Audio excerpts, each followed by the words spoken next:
Hello students, आज हम class 12th NCERT के चैप्टर मैट्रिक्स की एक्सरसाइज 3.3 को सॉल्व करने जा रहे हैं। उसमें क्वेश्चन नंबर 1 to 6 मैं आज आपको सॉल्व करके दिखाऊंगा। सबसे पहले इसमें देख लेते हैं एक्सरसाइज में हमारे पास क्या नया टॉपिक है। देखिए, यहाँ पे करना है ट्रांसपोज ऑफ मैट्रिक्स, आव्यूह का परिवर्त करना है। आव्यूह का परिवर्त ट्रांसपोज का मतलब क्या होता है? ट्रांसपोज से मतलब हुआ कि हमारे पास किसी भी कोटि का कोई मैट्रिक्स दिया हुआ होगा तो हमें उसकी रोज़ को कॉलम में या मैं कॉलम को रोज़ में अगर कन्वर्ट कर देता हूँ तो वो मेरे पास मैट्रिक्स का ट्रांसपोज हो जाता है। जैसे कि हमारे पास एक मैट्रिक्स गिवन है A B C P Q R. देखिए, हमारे पास इसमें 2 रोज़ हैं और 3 कॉलम्स हैं। अब मुझे क्या करना है, इसका ट्रांसपोज निकालना है। तो हम क्या लिखेंगे कि ए का परिवर्त या ए का ट्रांसपोज, ए डैश से हम उसको डिनोट करते हैं, इक्वल। मैंने क्या किया, देखो इसकी रो को कॉलम में कन्वर्ट कर दिया। ए बी सी ये इसकी रो थी, इसको हमने कॉलम में लिखा A B C. Second row P Q R थी, वो हमारे पास second column P Q R हो गया। तो हमने क्या किया, रोज को कॉलम में कन्वर्ट कर दिया, या मैं कहूँ कि मैंने कॉलम्स को रोज में कन्वर्ट कर दिया। देखिए, ए पी मेरे पास कॉलम था, वो ए पी रोज में कन्वर्ट हो गया। फिर बी क्यू मेरे पास सेकंड कॉलम था, वो बी क्यू सेकंड रो में कन्वर्ट हो गया। सी आर मेरे पास थर्ड कॉलम था, सी आर थर्ड रो में कन्वर्ट हो गया। तो हमने बेसिकली क्या करना क्या है कि रोज को कॉलम में कन्वर्ट करना है। अब इसकी कुछ प्रॉपर्टीज होती हैं, प्रॉपर्टीज ऑफ ट्रांसपोज मैट्रिक्स। सबसे पहले क्या है कि अगर मैं ए डैश का ए डैश निकालता हूँ, मतलब किसी भी मैट्रिक्स का मैंने ट्रांसपोज किया और उसका फिर से अगर ट्रांसपोज कर देता हूँ तो मेरे पास वही जो पुराना मैट्रिक्स था वही मिल जाएगा। अगर आप इसी का फिर से ट्रांसपोज कर देंगे तो आपको यही मैट्रिक्स मिल जाएगा। सेकंड है कि अगर हमारे पास किसी मैट्रिक्स में कोई कांस्टेंट वैल्यू से मल्टीप्लिकेशन हो रखा होगा और उसका ट्रांसपोज किया जाए, तो मैं अगर उसको बाहर कॉमन ले लेता हूं तो मेरे पास जो अंदर मैट्रिक्स था उसका ही ट्रांसपोज बचेगा, यानी कि उस पर कोई फर्क नहीं पड़ेगा। जो वैल्यू है वो कंप्लीटली बाहर कॉमन आ जाएगी। फिर थर्ड प्रॉपर्टी है कि अगर ए प्लस बी का होल डैश किया जाए, मतलब मेरे पास 2 मैट्रिक्स थे, उन दोनों को जोड़ा गया और जोड़ने के बाद उनका हमने ट्रांसपोज किया, वो इक्वल होगा उन्हीं दोनों मैट्रिक्स के अलग अलग ट्रांसपोज करके जोड़ने के। अगर मैं दोनों मैट्रिक्स का अलग अलग ट्रांसपोज करता हूं और फिर वो जोड़ देता हूं तो वो इक्वल होगा उनके प्लस के होल ट्रांसपोज के। ऐसे ही फोर्थ प्रॉपर्टी है कि अगर 2 मेरे पास मैट्रिक्स हैं, उनकी मल्टीप्लिकेशन करने के बाद उनका ट्रांसपोज किया जाए तो वो इक्वल होगा बी डैश इंटू ए डैश के। ये अपोजिट मल्टीप्लिकेशन हो जाती है। तो ये प्रॉपर्टीज होगी 4। फिर इसी में आता है हमारे पास सिमेट्रिक और स्क्यू सिमेट्रिक मैट्रिक्स। 2 टाइप के मैट्रिक्स आते हैं, सममित और विषम सममित आव्यूह। अब होते क्या है, देखिए, यदि ए डैश इक्वल ए मिल जाता है, मतलब एक ऐसा मैट्रिक्स जिसका मैंने ट्रांसपोज किया और ट्रांसपोज करने के बाद भी मेरे पास वही मैट्रिक्स आ जाता है, तो उसको हम सिमेट्रिक मैट्रिक्स कहेंगे। जैसे कि मेरे पास यहाँ पर एक मैट्रिक्स था 1 2 3 2 4 5 3 5 6। मैं इसका ट्रांसपोज करता हूँ तो क्या होगा, देखो 1 2 3 हमने हमारे पास रो थी, इसको कॉलम में कन्वर्ट कर दिया तो 1 2 3 1 2 3 आ गया। फिर 2 4 5 था, 2 4 5 आ गया। 3 5 6 था, 3 5 6। देखिए, ये और वो दोनों सेम हुए, तो मेरे पास कोई फर्क नहीं मिलता है। तो मैं क्या कहूँगा कि ये मैट्रिक्स जो ए है वो एक सिमेट्रिक मैट्रिक्स है। Now point number second, if A dash equal minus A then skew symmetric matrix होगा। मतलब कि हमारे पास कोई मैट्रिक्स था और उसका ट्रांसपोज करने के बाद उसके साइन चेंज हो जाए, तो अगर उसके साइन चेंज हो जाते हैं तो मैं क्या कहूँगा कि वो कैसा मैट्रिक्स होगा, वो स्क्यू सिमेट्रिक मैट्रिक्स होगा, विषम सममित आव्यूह होगा। देखिए, पहले मेरे पास ई यहाँ पर नेगेटिव था, अब ई यहाँ पर पॉजिटिव हो गया, और ये ई पॉजिटिव था वो ई यहाँ पर नेगेटिव हो गया। तो सबके साइन चेंज हो गए हैं, जो पहले पॉजिटिव थे वो सब नेगेटिव हो गए, या जो सब पहले नेगेटिव थे सब पॉजिटिव हो गए। तो अगर मैं इसमें से नेगेटिव कॉमन ले लेता हूँ तो मुझे वही ए मैट्रिक्स मिल जाएगा। तो ये क्या हुआ, हमारा स्क्यू सिमेट्रिक मैट्रिक्स हुआ। फिर इसकी कुछ प्रॉपर्टीज है कि यदि ए प्लस ए डैश ए प्लस ए का ट्रांसपोज किया जाए तो वो क्या होगा, एक सिमेट्रिक मैट्रिक्स ही रहेगा। फिर यदि ए माइनस ए डैश करता हूं मैं तो वो एक स्क्यू सिमेट्रिक मैट्रिक्स बन जाएगा। ए में से ए का ट्रांसपोज अगर मैं माइनस कर देता हूं तो वो मेरे पास एक विषम सममित आव्यूह बन जाता है। ऐसे ही थर्ड है, a square matrix can be define as, एक वर्ग आव्यूह को हम इस प्रकार से भी लिख सकते हैं, ए बराबर 1/2 इंटू ए प्लस ए का डैश प्लस 1/2 ए माइनस ए का डैश। मतलब ये सममित आव्यूह और विषम सममित आव्यूह के योगफल के रूप में दर्शाया गया है किसी भी आव्यूह को। इसका हमें क्वेश्चन आएगा, उसको हम सॉल्व करेंगे। नाउ क्वेश्चन नंबर हम फर्स्ट देखते हैं एक्सरसाइज 3.3 का। देखिए, सबसे पहले मैं कहा निम्नलिखित आव्यूहों में से प्रत्येक का परिवर्त ज्ञात कीजिए। सभी का ट्रांसपोज करना है तो सिंपल ट्रांसपोज करते हैं। हमारे पास फर्स्ट क्वेश्चन है 5 1/2 -1। देखिए, एक कॉलम गिवन है और इसका मुझे ट्रांसपोज करना है, तो 5 1/2 -1 का ट्रांसपोज क्या हो जाएगा, ये पूरा का पूरा कॉलम मेरे पास एक रो में कन्वर्ट हो जाएगा। हमने कहा कि कॉलम को रो में या रो को कॉलम में कन्वर्ट करना है, तो ये 5 1/2 -1 हमारे पास रो में कन्वर्ट हो गया। सेकेंड था 1 -1 2 3। अब देखिए, इसकी रोज को कॉलम में कन्वर्ट करता हूं तो 1 -1 हमारे पास रो थी, ये कॉलम में आ जाएगी, तो 1 -1। 2 3 हमारे पास कॉलम था, वो रो में कन्वर्ट हो गया। तो ये हमारे पास ट्रांसपोज इसका हो गया। फिर थर्ड पॉइंट की बात करते हैं, -1 5 6 √3 5 6 2 3 -1 3/3 का मैट्रिक्स है, ट्रांसपोज कर लेते हैं। देखिए -1 5 6 हमारे पास फर्स्ट रो है, ये हमारे पास फर्स्ट कॉलम में कन्वर्ट हो जाएगी, तो -1 5 6 -1 5 6। फिर √3 5 6 सेकंड कॉलम था, वो सेकंड रो में कन्वर्ट हो गया। 2 3 -1 थर्ड कॉलम था, वो थर्ड रो में कन्वर्ट हो गया। तो ये हमारे पास ट्रांसपोज इसका मिल गया। नाउ क्वेश्चन नंबर 2, यदि A बराबर एक 3/3 का मैट्रिक्स दिया हुआ है और B बराबर एक 3/3 का मैट्रिक्स दिया हुआ है, तो उसने कहा सत्यापित कीजिए कि A प्लस बी का होल डैश बराबर होगा A dash plus B dash के और A माइनस बी का होल डैश बराबर होगा A dash minus B dash के। ये प्रॉपर्टी जो मैंने अभी आपको बताई थी, उसी प्रॉपर्टी को हमें वेरीफाई करना है। तो वेरीफाई करते हैं। फर्स्ट पॉइंट देखते हैं इसका। हमारे पास A मैट्रिक्स दिया हुआ था, B मैट्रिक्स दिया हुआ था। मैंने इन दोनों का पहले सम ज्ञात कर लेता हूँ, ठीक है। योग ज्ञात करना हमें पता है पहले से ही कि योग कैसे करते हैं। संगत अवयवों को जोड़ा जाएगा, -1 -4 में जोड़ा जाएगा, 2 1 में जोड़ा जाएगा, 3 -5 में जोड़ा जाएगा और 5 1 में, और ऐसे ही आगे। तो मैंने इनको जब सबको ऐड किया तो मेरे पास एक नया मैट्रिक्स मिलता है, A प्लस बी -5 3 -2 6 9 9 -1 4 2। ये A प्लस बी मिलता है। ऐसे ही मैं यहीं पर A minus B find out कर लेता हूँ, क्योंकि मुझे A माइनस बी की भी जरूरत पड़ेगी। देखिए A माइनस बी निकाला हमने, फिर वही संगत अवयवों में से माइनस करे जाएंगे, तो -1 में से माइनस का 4 माइनस करूंगा तो वो -1 + 4 हो जाएगा, क्योंकि नेगेटिव पहले से ही है, एक नेगेटिव आएगा तो +4 हो जाएगा।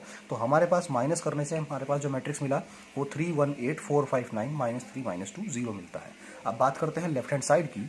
फर्स्ट पॉइंट में हमें कहा गया है A प्लस बी का होल डैश, यानी कि होल ट्रांसपोज करना है। तो A प्लस बी मेरे पास ये रहा, मुझे इसका ट्रांसपोज करना है। तो देखिए -5 3 -2, तो -5 3 -2 फर्स्ट रो फर्स्ट कॉलम में कन्वर्ट हो गया। फिर 6 9 9 6 9 9 -1 4 2 -1 4 2, तो इसका ट्रांसपोज हो गया।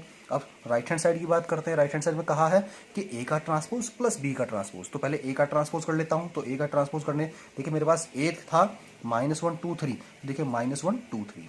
फिर मेरे पास था 5 7 9, तो 5 7 9। फिर -2 1 1 -2 1 1 प्लस B का ट्रांसपोज -4 1 -5 -4 1 -5 1 2 0 1 2 0 1 3 1 1 3 1, दोनों का ट्रांसपोज, दोनों को हमने ऐड कर दिया। तो ऐड करने के बाद मेरे पास आया -5 6 -1 3 9 4 -2 9 2। और देखिए ये वही मैट्रिक्स मिला है जो A प्लस बी का होल ट्रांसपोज मिला था, यानी कि left hand side right hand side के इक्वल है। नाउ सेकंड पॉइंट में A माइनस बी का होल ट्रांसपोज कहा था, तो हमारे पास A माइनस बी की वैल्यू ये रही। इसका ट्रांसपोज मैंने किया 3 1 8 3 1 8 4 5 9 4 5 9 -3 -2 0 -3 -2 0। ये A माइनस बी का होल डैश आ गया। अब राइट हैंड साइड में देखते हैं A dash minus B dash. तो A dash minus B dash, हमने A डैश बी डैश पहले से निकाला है, ये रहा मेरे पास A डैश और B डैश। तो इन दोनों को इनका माइनस किया है, तो माइनस करने के बाद मेरे पास A dash minus B dash 3 4 -3 1 5 -2 8 9 0 मिलता है, जो हमारे पास A माइनस बी के होल डैश की वैल्यू के ही इक्वल है। देख सकते हैं हमारे पास वही वैल्यू मिल रही है। तो मैं कहूंगा कि लेफ्ट हैंड साइड इक्वल होगी right hand side. Now question number 3, यदि A डैश, देखिए A का ट्रांसपोज दिया हुआ है। ऐसे क्वेश्चन थोड़ा सा कंफ्यूजन क्रिएट करते हैं, उसमें पहले से ही A का ट्रांसपोज दिया हुआ है। बहुत सी बार आपका ध्यान नहीं जाएगा और आप इसको A समझ के ही सॉल्व कर देंगे, जो कि गलती हो जाएगी। तो हमारे पास A का ट्रांसपोज दिया हुआ है और एक B मैट्रिक्स दिया हुआ है, दोनों तो हमें सत्यापित करना है। वही A प्लस बी का होल डैश बराबर होगा A dash plus B dash के और A माइनस बी का होल डैश बराबर होगा A dash minus B dash के। सेम ऐसे ही क्वेश्चन हुआ। तो पहले यहाँ A के ट्रांसपोज से मैं A निकाल लेता हूँ। तो वही 3 4 है, हमने इसको फर्स्ट रो है फर्स्ट कॉलम में कन्वर्ट कर दिया, तो 3 4 हो गया। -1 2 -1 2 0 1 0 1 और A ट्रांसपोज मेरे पास पहले से ही गिवन था। फिर मेरे पास B गिवन था, मैंने B का ट्रांसपोज यहीं कहीं निकाल लिया।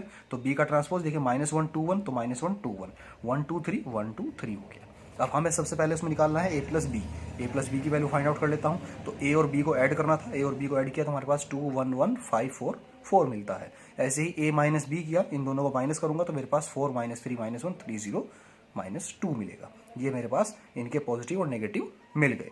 नाउ लेफ्ट हैंड साइड में चलते हैं। First point A plus B का होल डैश। देखिए A प्लस बी मेरे पास 2 1 1 5 4 4 था, तो इसका ट्रांसपोज कर लेता हूं। तो क्या होगा 2 1 1 2 1 1 आ गया, 5 4 4 5 4 4 हो गया। ये मुझे इसका ट्रांसपोज मिला। राइट हैंड साइड में कहा है A का ट्रांसपोज प्लस B का ट्रांसपोज, तो हम दोनों के ट्रांसपोज को ऐड कर लेते हैं। तो ऐड करने के बाद मेरे पास 2 5 1 4 1 4, जो कि A प्लस बी के होल ट्रांसपोज की वैल्यू के ही इक्वल है, यानी कि left hand side right hand side के इक्वल हुई। सेकंड पॉइंट इसका है A माइनस बी का होल ट्रांसपोज। देखिए A माइनस बी की वैल्यू मेरे पास ये थी, इसका ट्रांसपोज किया तो देखिए 4 -3 -1, तो 4 -3 -1 3 0 -2 3 0 -2। ऐसे ही right hand side a dash minus b dash निकाल लेते हैं, तो a का ट्रांसपोज ये रहा और b का ट्रांसपोज ये रहा, और जब मैं नेगेटिव किया तो मेरे पास 4 3 -3 0 -1 -2 जो a माइनस बी के होल ट्रांसपोज के इक्वल ही हमारे पास मिलती है वैल्यू। तो लेफ्ट हैंड साइड हमारे पास इक्वल हुई राइट हैंड साइड के। नाउ क्वेश्चन नंबर 4 को देखते हैं। क्वेश्चन नंबर 4 में हमें दिया है यदि a का ट्रांसपोज बराबर एक मैट्रिक्स है 2x2 का और एक b इक्वल दिया हुआ है 2x2 का ट्रांसपोज मैट्रिक्स, तो a प्लस 2b का होल ट्रांसपोज ज्ञात कीजिए। सिंपल सा क्वेश्चन है। देखिए a प्लस 2b निकालना है, तो a हमारे पास ट्रांसपोज दिया हुआ है, तो इससे पहले a निकाल लेता हूं। तो a का मैट्रिक्स मेरे पास आ जाएगा -2 3 है तो -2 3 हो गया, 1 2 है तो ये 1 2 यहाँ आ गया।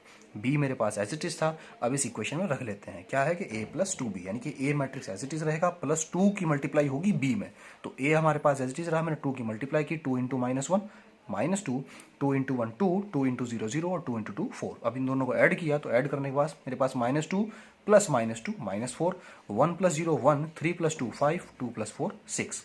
अब हमें करना है इसका होल ट्रांसपोज, उसने कहा है होल ट्रांसपोज करना है, तो a प्लस 2b का होल ट्रांसपोज करूंगा तो -4 1 तो -4 1 5 6 5 6, ये हमारा आंसर आ गया। नाउ क्वेश्चन नंबर 5, a तथा b आव्यूह के लिए सत्यापित कीजिए कि ab का होल डैश बराबर होगा b डैश a डैश। देखिए मैंने प्रॉपर्टी बताई थी ट्रांसपोज की, तो उसी प्रॉपर्टी को हमें वेरीफाई करना है। Point number first, a equal हमारे पास मैट्रिक्स गिवन है -1 -4 3 और b -1 2 1। ऐसे ही सेकंड पार्ट में गिवन है, फर्स्ट पार्ट को सॉल्व करते हैं। फर्स्ट पार्ट में हमारे पास जो मैट्रिक्स गिवन थे वो ये रहे a और b। अब देखिए मुझे सबसे पहले इनकी मल्टीप्लाई करनी है, यानी कि a b फाइंड आउट करना है, तो a इंटू बी, तो 1 -4 3 -2 1। देखिए प्रोडक्ट हमने बताया था कि फर्स्ट रो की फर्स्ट कॉलम के साथ मल्टीप्लाई होगी तो फर्स्ट एलिमेंट बनेगा। देखिए फर्स्ट रो हमारे पास उसमें सिर्फ एक ही एलिमेंट है 1, और फर्स्ट कॉलम में यहाँ पर भी एक एलिमेंट है 1, यानी कि इनकी जो मल्टीप्लिकेशन है वो पॉसिबल है। ये भी आप ध्यान रखेंगे, पहले बताया था कि जितने फर्स्ट रो में एलिमेंट होंगे उतने ही फर्स्ट कॉलम में एलिमेंट अगर होंगे तो ही उनकी मल्टीप्लिकेशन पॉसिबल है, अदरवाइज नहीं हो सकती, और यहाँ पर इक्वल है। तो देखिए 1 की -1 से मल्टीप्लाई होगी तो -1 आ जाएगा, फर्स्ट रो फर्स्ट एलिमेंट से, फर्स्ट रो फर्स्ट कॉलम से हमारे पास फर्स्ट एलिमेंट बन गया। अब फर्स्ट रो सेकंड कॉलम, तो 1 इंटू 2 2, ऐसे ही 1 इंटू 1 1, फर्स्ट रो कंप्लीट हुई। अब यहाँ बात करते हैं सेकंड रो की, तो -4 -1 प्लस का 4, -4 into 2 -8, -4 into 1 -4। Now third row 3 into -1 -3, 3 into 2 6, 3 into 1 3। ये हमारे पास ए बी मिल गया। देखिए 3/3 का मैट्रिक्स बन गया। अब बात करते हैं लेफ्ट हैंड साइड में। लेफ्ट हैंड साइड में मैं कहा था कि ए बी का होल ट्रांसपोज फाइंड आउट करना है, तो इसका ट्रांसपोज कर देंगे। देखिए -1 2 1 है तो -1 2 1 हो गया, 4 -8 -4 है, 4 -8 -4 हो गया, -3 6 3 तो -3 6 3, ये इसका ट्रांसपोज मिला। राइट हैंड साइड की बात करें तो बी का ट्रांसपोज इंटू ए का ट्रांसपोज, तो बी का ट्रांसपोज क्या हो जाएगा। देखिए बी का ट्रांसपोज क्या रहा होगा, -1 2 1 है तो -1 2 1, भाई ये एक रो है, कॉलम में कन्वर्ट हो गया। ऐसे ही हमारे पास ये कॉलम है तो ये रो में कन्वर्ट हो गया, 1 -4 3। प्रोडक्ट कर लेते हैं वही, first row first column, -1 into 1 -1, -1 into -4 +4, -1 into 3 -3। Now second row 2 into 1 2, 2 into -4 -8, 2 into 3 6, 1 into 1 1, 1 into -4 -4, 1 into 3 3। अब ये देखिए हमारे पास ये जो वैल्यू मिली है और जो ए बी का होल ट्रांसपोज मिला था वो दोनों आपस में इक्वल है। देख सकते हैं दोनों हमारे पास इक्वल वैल्यू आई है, which is implies that A B का होल डैश इक्वल होगा बी डैश ए डैश के। नाउ क्वेश्चन नंबर 6 की बात करें, यदि a बराबर cos alpha sine alpha minus sine alpha cos alpha हो तो सत्यापित कीजिए कि a डैश इंटू ए बराबर आई होगा। आई एक तत्सम आव्यूह है, हमें पहले से पता है। ऐसे ही सेकंड पार्ट दिया हुआ है, same as it is question है, तो फर्स्ट पार्ट को सॉल्व करते हैं। ए बराबर था हमारे पास cos alpha sine alpha minus sine alpha cos alpha. हमें प्रूव करना है कि ए डैश इंटू आई बराबर आई होगा, ए डैश इंटू ए। देखिए ए का डैश निकाल लेता हूं पहले, यानी कि उसका ट्रांसपोज कर लेते हैं। तो ट्रांसपोज क्या हो जाएगा, कोस अल्फा साइन अल्फा, तो cos alpha sine alpha, minus sine alpha cos alpha, minus sine alpha cos alpha, rows को कॉलम में कन्वर्ट कर दिया। अब इन दोनों का प्रोडक्ट कर लेते हैं, तो इन दोनों को मल्टीप्लाई करेंगे तो हमारे पास आ जाएगा ए इंटू ए डैश। तो देखिए आएगा cos alpha sine alpha minus sine alpha cos alpha minus sine alpha cos alpha, A और ए डैश रखेंगे। तो इनकी अगर मैं मल्टीप्लाई करता हूं तो देखिए वही फर्स्ट रो फर्स्ट कॉलम, तो कोस अल्फा मल्टीप्लाई होगी कोस अल्फा के साथ तो कोस स्क्वायर अल्फा हो जाएगा, plus sine alpha into sine alpha sine square alpha हो गया। Now first row second column, तो कोस अल्फा की माइनस साइन अल्फा के साथ मल्टीप्लाई होगी तो minus cos alpha into sine alpha, plus sine alpha की कोस अल्फा के साथ तो साइन अल्फा कोस अल्फा हो गया। फिर second row first column minus sine alpha into cos alpha plus cos alpha into sine alpha. फिर next चलते हैं minus sine alpha into minus sine alpha plus का साइन स्क्वायर अल्फा हो गया plus cos alpha into cos alpha cos square alpha हो गया। अब देखिए cos square alpha plus sine square alpha ये हमारे पास आइडेंटिटी है, इसकी वैल्यू 1 होती है। ऐसे ही यहाँ देखें minus cos alpha sine alpha plus cos alpha sine alpha, तो ये हमारे पास क्या हो जाएंगे, कैंसिल आउट हो जाएंगे। ऐसे ही minus sine alpha cos alpha plus sine alpha cos alpha, तो ये भी कैंसिल आउट हुए, तो यहाँ पर वैल्यू हमारे पास 0 आ गई। और ये साइन स्क्वायर अल्फा प्लस कोस स्क्वायर अल्फा ये वैल्यू 1 रही। तो ये हमारे पास देखिए 1 0 0 1 एक आइडेंटिटी मैट्रिक्स बन गया, यानी कि मिलती है आई की वैल्यू, और यही हमें प्रूव करना था। आई होप आपकी समझ में ट्रांसपोज कुछ हद तक आया होगा। नेक्स्ट वीडियो में मैं आपको सममित और विषम सममित आव्यूह के बारे में समझाऊंगा। Thank you for watching.